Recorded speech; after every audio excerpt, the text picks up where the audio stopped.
Welcome to No More Mondays, the podcast that helps you navigate career challenges through the wisdom of professionals who have been at the same crossroads. I'm your host, Angie Callan, and I welcome you to join me each week as I chat with leaders, entrepreneurs, and employees who are here to share practical, tactical advice and some inspiration on how they arrived at career satisfaction. From job searching and career changes to going out on your own, we're breaking down barriers and providing actionable takeaways to help you take charge of your Mondays and ditch the Sunday blues. Welcome to the No More Mondays movement. The end of the school year is in sight. Many teachers are breathing a huge sigh of relief as they wrap up another stressful year in the classroom. The transitioning teacher movement is real. There's a huge shift happening in the market and in traditional education, and we're here to support these educators as they find new, sustainable careers outside of the classroom. As a teacher's kid, I have always had a soft spot for educators. Early in my career coaching days, I had the opportunity to work with a few front-runner teachers as they made these shifts out of traditional education. Acacia Fante is one of my favorite transitioning teacher success stories. Her journey will inspire many of you looking to do exactly what she has accomplished. It seems really fitting to share this Encore episode at this time of year as educators everywhere begin using summer vacation to hit the job market hard. Whether you're a teacher looking to make that big move or a career changer of another sort, I hope this Encore edition of Acacia Fante's episode will inspire you, give you hope, and maybe even leave you with a practical idea or two on how you can navigate your upcoming career change. Enjoy! Hey there, listeners, and welcome to another episode of the No More Mondays podcast. I am exceptionally excited for today's episode called Two Steps to the Sweet Spot. Acacia Fante, today's guest. Not only is her name perfectly flowing, but she's an equally lovely human who is about to inspire you with an amazing career transition story that is sure to strike a nerve with many, especially career educators thinking about shifting away from the classroom. We've got a little theme happening so far here on season 3 of No More Mondays, and that's really interviewing and talking with purpose-driven professionals, and Acacia is definitely one of them. She's leveraged her skills to gain experience in project management, content creation, and relationship management before she found her fit in the gritty startup world. After a few well-thought-out, strategic, and very intentional steps, Acacia is right in the middle of that startup space, and she is enjoying all of the energy and growth opportunities it provides at one of Colorado and EdTech's hottest employers, Guild Education. Please help give me a very warm welcome for a special friend and a special guest. Acacia, welcome to the show. Thank you so much, Angie, for having me. I'm really excited to be here, and as you know, just such a fan of your work. Oh, thank you. And you and I have had such a kind of a fun journey together that has started at a very strange time based on what's happened in the world for the last year and a half or so. But I was excited for you to come on the show because there is such a change in traditional education happening. And I know your story is going to resonate with people trying to figure out or just trying to find hope that there is a future kind of beyond the traditional classroom. And before we get into kind of the backstory, I would love for you to just talk to us a little bit more about Guild. As I mentioned, this is a really hot employer. And I feel like every transitioning educator I work with, or even just people in Colorado, always have Guild on their radar. It took us some time to get in there. And I want you to talk to me about the last few months of Guild. So tell us what you're up to. So Guild is very hot right now, rightly so. And I started as an intern. So Guild has a really great internship program for students who are enrolled in school for a degree program or certificate course at an accredited university. And I just finished my master's degree in July. So I thought it was a perfect opportunity for me to get myself in the door at Guild while gaining some really great exposure to the organization as a whole, dipping my hands in a bunch of different pots. And thankfully, the internship program is set up to track participants into a full-time role. So once my internship was complete, I was actually offered the job as partner communications manager, which is the role I'm in now. I've been in that role for about 4 months, and essentially what I do is communications and engagement work with our academic partners. So those are all the universities, colleges, online classrooms, and digital programs that we have in our marketplace here at Guild offer as programming to our students. And there's a reason, two steps to the sweet spot, as the title actually has two meanings for you, because it was steps to the sweet spot of Guild, and then internally, kind of that idea of two steps. And so it's thinking about like what's the foot in the door of a place you really want to work at versus necessarily having to leap or wanting or trying to leap right to the perfect spot. This was an opportunity that, of course, had that idea of like, what happens if this doesn't work out as an internship? But Mhm. really played out in a good way and got you into a really desirable employer. Yeah, it did. And I will say, in full transparency, I had applied to several jobs at Guild before this internship and was rejected for all of them. And, it's a competitive workspace. And so when I saw this opportunity, I thought it would be an easier way for me to stand out in the application pool.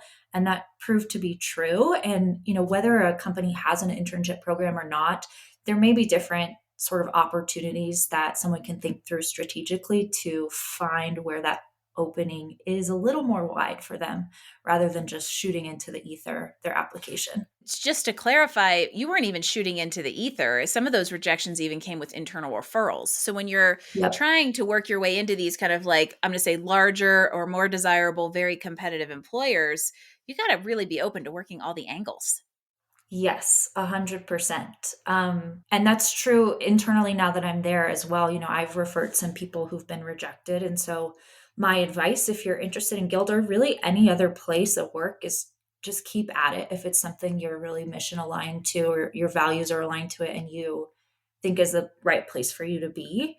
I'm a huge believer in timing being right. And so, sometimes the timing isn't always lined up to what I think is right, but it usually ends up playing out well in the end. Exactly. And what control do we have over that timing sometimes? And this is a really great point to kind of go back and say, what was the motivation or what was the thinking? Why was this the timing to make that transition out of the classroom? Like I mentioned, I would talk to a lot of teachers, and it's a challenging decision. It's a hard transition. It didn't happen overnight.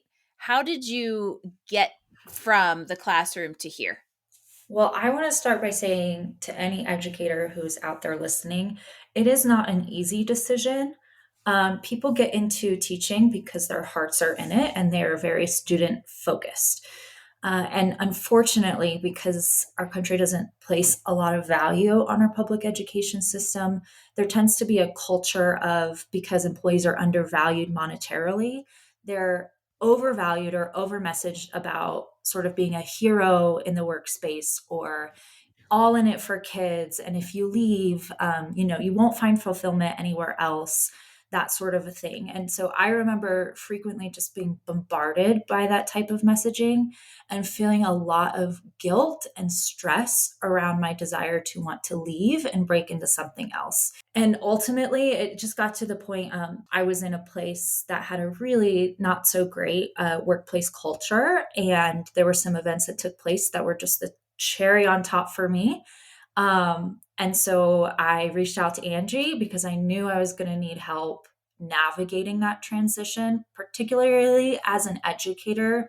You are so well poised for transferable skills into a myriad of roles, but it becomes really challenging to articulate that to people who've never worked in K 12. And so I leaned on Angie to help me through that process. Well, and on the flip side of that, I'll say that it's also very hard. Education is such a very specific, almost what I'm going to say, like isolated in a bubble industry. It's got a specific way you Mhm. get into it. It's got a specific way of job searching. It has specific professional development. Like it's just a very kind of, I don't know what, Institutionalized. institutionalized is exactly the word. And so it's Yep. hard when you're in that institution to understand how you look or where you go outside of that institution. So it's not only figuring out how to translate those transferable skills to people outside that institution, it's almost defining them for yourself as a teacher as well. It is. And I also think, in terms of defining for yourself, educators really have to define their self worth outside of the classroom too, to get to a point where they want to make that leap and take some risks and explore what other opportunities are out there. It's that idea of like, I think you become an educator for a reason, and it doesn't mean you're any less committed or that you are kind of a meaningless person because you lost your ability to teach. It's not like you lost your heart for the students. It's just an industry that's very challenging to be in. Right. It is. And I actually just told, it's interesting that I'm on this podcast right now, again, speaking to timing, because I've had a lot of people reach out to me about teachers that I don't even know, just reach out to me on LinkedIn and say, hey, how did you do it? What advice can you give me? And so I'm so happy to be able to have this platform and give this advice because it's a lot to navigate. And it's not easy. And we did it at a very interesting time because I believe the I reach out to Angie call was sometime in late January of 2020. Uh-huh. Yeah. So, Angie, this is so funny. I tend to think of myself as highly strategic. I don't do anything. People actually read me as impulsive, but that's because I've been ruminating on a decision internally for a very long period of time and then I act. And when I decided to hire you as my career coach, I thought to myself, January 2020, this is going to be, a new era, a great time to enter the job market. Um, and Theoretically, then, you were spot on, yeah, except except COVID happened in a way none of us could anticipate. And so, actually, it was right when Angie and I had finished kind of doing discovery around areas I wanted to jump into and into where I could really start applying was March of 2020, right yeah. when everything shut down, right when everything was extremely ambiguous. So that was stressful for sure. Yeah, for somebody who ruminates behind the scenes and then seemingly makes impulsive decisions, that definitely uproots a whole lot of like internal strategy that was happening. And I Mhm. love that you're willing to kind of like be really transparent and vulnerable about how this worked because it was, I mean, it turned upside down, but ironically, your process almost worked out because of events that happened because of the pandemic. So let's talk about literally how this transition happened. Yes. Okay. So the pandemic happened and I was freaking out, truthfully. And what is really cool, though, from a community standpoint, I was super active on LinkedIn and had been discovering all these different avenues to network. And there were a lot of great people online who were organizing spaces for people who'd been laid off, lost their job, or who were looking for a new job to gather and find work. And so a lot of that was organized around startups in the tech space, who, those groups were looking to hire people as well. And so it was sort of a mutually ambiguous situation for everyone involved. And I decided to sign up for this virtual career fair from hosted by this person I didn't know from Eve. And there was a company called Literal that really grabbed my attention. It was an educational technology company that essentially turned books, their unabridged text, into like a visual reading experience that looks a lot like and feels a lot like being on social media. And as an English teacher, I thought, oh my gosh, my kids don't read worth a lick. Maybe this would help some other classrooms. And so I jumped on that opportunity. Basically, all the companies at this career fair just did like a little pitch on what they were and who they were looking to bring on. And so I reached out to the co-founders via email and just said, hey, super interested in what you've built, would love to learn more. Here's my resume and cover letter. And they got back to me the next day about it, just being impressed with my interest and looking to connect and see if we were a good fit for each other. And that led to the kind of the rest of the journey between there and Guild. That led to contract work that you got to do over the summer, which led Mhm. to kind of enough work to justify not going back to the classroom in the fall, Yep. which that was a tricky decision because of the contract. And that's what I always talk to teachers about is you have to figure out how to kind of like thread that needle. And so there were some tough Mhm. decisions in there, but in a nutshell, Literal gave you the educational technology experience that combined with your traditional education experience really then became that second step into Guild's internship. Yeah, it was a great experience. I, to be honest, didn't even really have the language or understanding for what educational technology was, even though I was a classroom teacher.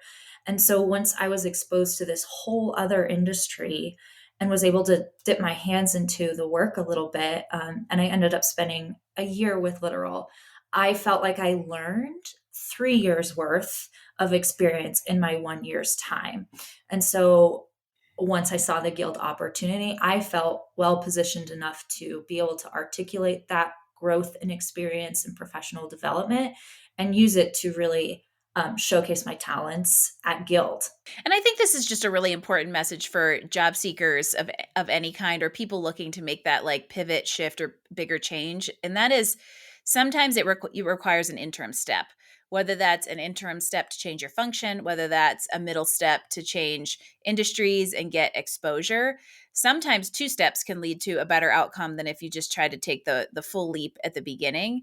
And so this, and I'll also mention the networking piece really came into play here. So there were a lot of little strategies that kind of came together to really lead to a year-long search process in a way that led Yeah. to now a good long-term growth opportunity for you. Yes. And I would say, like, it was a stepping stone for me, but I don't want to diminish the value of my actual time at Literal. I spent a year there and I learned so much, and that company was really good to me. And so, my advice to people who are thinking about stepping out, particularly from the classroom into a new industry, is be willing to have an open mind and take some risks on maybe not finding the perfect position you eventually want to build your career from, but thinking more from a framework of what else do I have to learn? What can I learn to just broaden my skills? I'm going to shift gears, but this is related. One of the things that we're highlighting on this season of No More Mondays is kind of how mentorship has played a role in just our career paths and our professional development. And I know this is something that's kind of personally important to you. So I would Mhm. love to hear kind of how mentorship has come into play in your life and impacted this career trajectory that you're on. Mentorship has had a huge role in my life. I'm actually in my first formal mentorship program right now at Guild, but I've had some really excellent informal mentors pretty much at every step of my adolescence through young adult life, into where I am now. And shout out to women, I would say they've all been really fierce, strong, accomplished women who have really helped me recognize those same traits in myself. And so it has been a huge part of my process of being a really accomplished classroom teacher, but also having the confidence to say, okay, I'm comfortable taking a little risk here, stepping out of the classroom and figuring out what's next for me and being okay with that because I am strong, I am confident. People have done this before me, I've seen it. And so I need to, model it for the next person. And you said something that I think is really important to mentorship, and that is seeking or surrounding yourself with mentors who have qualities or strengths that you either seek or lack because they will build those within you. Yeah, I would just say it's something to be mindful of. You don't have to be in a formal mentorship program. Mhm. Your mentor doesn't even have to be, much older than you. And it's also an exchange. I think the best type of mentorship relationship is not just a give from the mentor, but also a give from the mentee. You can learn from one another. Agree with that because I think that that really speaks to kind of more organic mentorship. And there's formal Mhm. mentorship programs like you're in at Guild in the workplace are amazing for like specific workplace. Organic mentorship can really be that two-way kind of like ecosystem of a relationship where you just have strengths to fill each other, and it's very beneficial. And one of the things I would love for you to tell us, especially as a former teacher who's you guys are always very organized. How do you manage work and life, especially when you were in kind of very crazy small startup culture? What kind of routines and habits have you adopted to help as you've made this career transition? I totally pendulum swung myself from a highly institutionalized, controlled atmosphere of the classroom, where I was in control and the bell schedule ran the system, And then you were to in the Wild West. I was in the Wild West of remote work at home on a team of 5 who lived in different parts of the country and world. So it was a huge adjustment. Um, and one I'm still frankly working on because I spent more time in the classroom than I've been in tech. So it's something I'm still working on. But in terms of advice, I think having a schedule that feels right to your workflow and blocked on your calendar, whether that's Google Calendar or whatever, can be really helpful. And I like to do that on Fridays or sometimes even midweek. I will look ahead at the next week and anticipate what sort of autonomous work I need to complete, what meetings I have, and I'll map out my calendar right then so that I know come Monday morning what's ahead of me. And then also something I had to learn the hard way is it's very easy in a remote workspace, which a lot of tech industry at least has a hybrid model now, um, to lose track of time and to just work all the time, and not really have boundaries around that. And so I would say treat your workday with the flexibility you need to do essential things like go to the doctor or take a walk, but also treat it like a traditional 9 to 5 where you have some structure in place that at 5 o'clock or whatever it may be, you're closing down your computer and you're stepping away from work to enjoy your evening and the rest of your life. Speaking of kind of you as a person, what rounds you out? You have a lot of kind of passion projects and interests. So, what are you up to when you're not working at Guild? I love being busy, which is also a blessing or a curse, and something on a tangential note I'm trying to work on and evaluate like, is my love of busyness something I'm proud of, or is it something I need to sort of decentralize? But I love to stay busy. I love to be involved in a lot of different things. And I think it's why startup was such a good fit for me because I tend to get bored in stagnation. And so, I run an Airbnb, I have some side hustles, those types of things. I pretty much run my household because my partner's a medical student and has no time. So there's a lot on my plate. Getting outside and going on a walk each day is a miracle worker for my life. I know that I need sunshine and I need some sort of attachment to nature within my day before the sun sets again to keep me grounded. And so that's something I've really prioritized. We play a little game here on No More Mondays that always stresses very organized people who like to think about answers in advance out, but it's going to be fun and it's not very they're not intimidating questions. So are you ready to dive into a little rapid fire? I am ready. Yes. It's also never very rapid, so don't worry. All right, here we go. First question, hot dog or hamburger? Hot dog.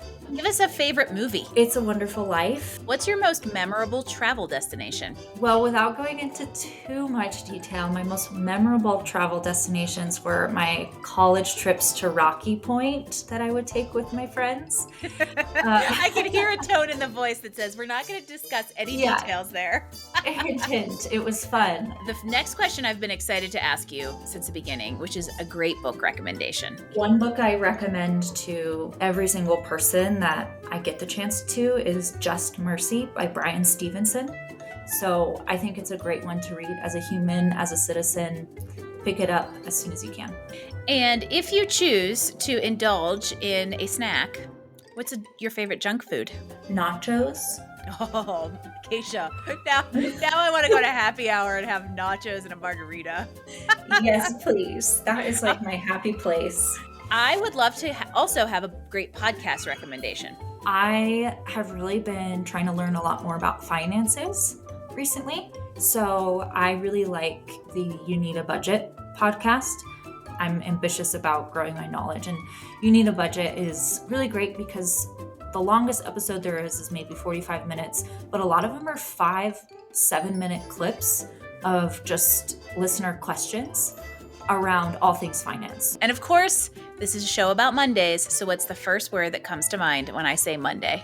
Crisp. Oh, why? because I had this image in my head of grabbing a new book and sitting down and opening it, and the pages being really crisp, and that new book smell, and the joy and excitement, but also calmness that comes with that experience. And for me, where I'm at in my career right now, that's how I would describe a Monday. Is it's fresh and new. It is crisp, literally, but there's some calmness to it. I feel like a new start, a re-energized motion forward for the week. I love the imagery that comes from the crisp pages of also why I still buy books, because you just don't get the same thing from the Kindle.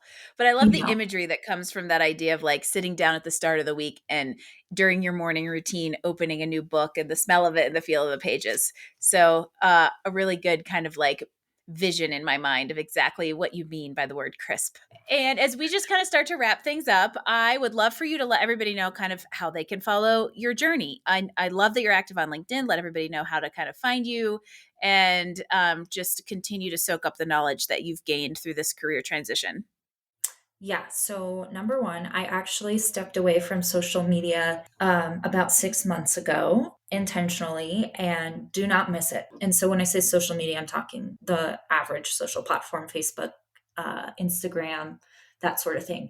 So, my accounts are active there, but don't expect to hear from me because I'm not on them.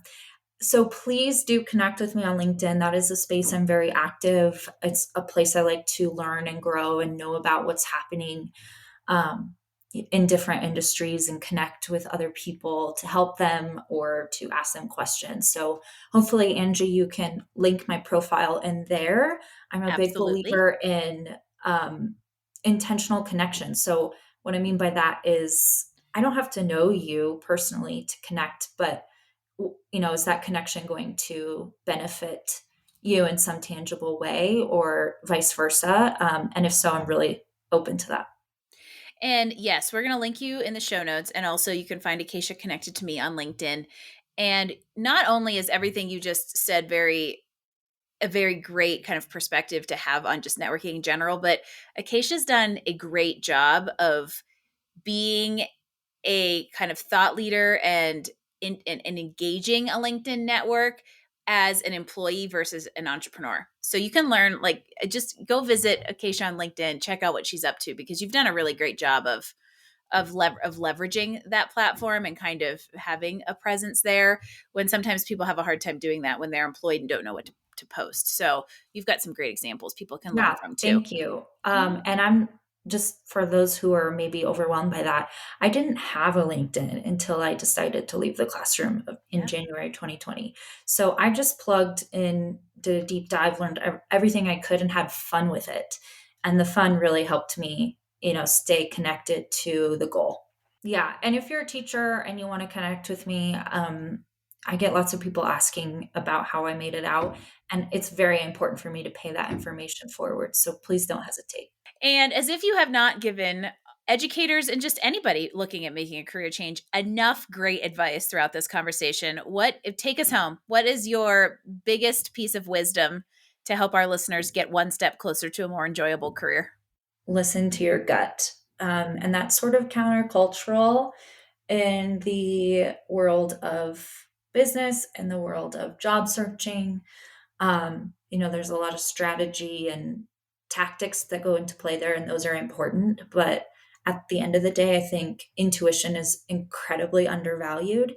And sometimes we listen to other voices or rationality a little too much, and we miss out on some really cool risks that lead to opportunity. You never know where you might land if you just follow your intuition. Acacia, thank you so much for being part of the show and the No More Mondays movement in a big, big way.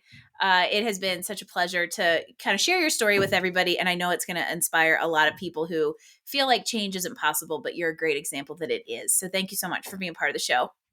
Thank you so much for having me and just creating this space for people to learn. I think it's really valuable. You are so welcome. And a reminder, please go follow Acacia on LinkedIn, follow her journey and connect with her, because we always love hearing from and following people who are enjoying what they do for work and in life. Acacia is definitely no exception. Thanks for joining us for another episode of No More Mondays. Tune in next week as we bring you more insights and actions to help you improve your professional life and find career satisfaction. Don't forget, visit us online at nomoremondays.info for all the details, show notes, and recommendations from this episode. No More Mondays, we drop new episodes every Wednesday. No More Mondays is brought to you by Career Benders, Inc. in partnership with executive producer Jane Durkee. For more information about career coaching, resume writing, personal branding, recruiting, and entrepreneurship coaching services, visit our website at careerbenders.com.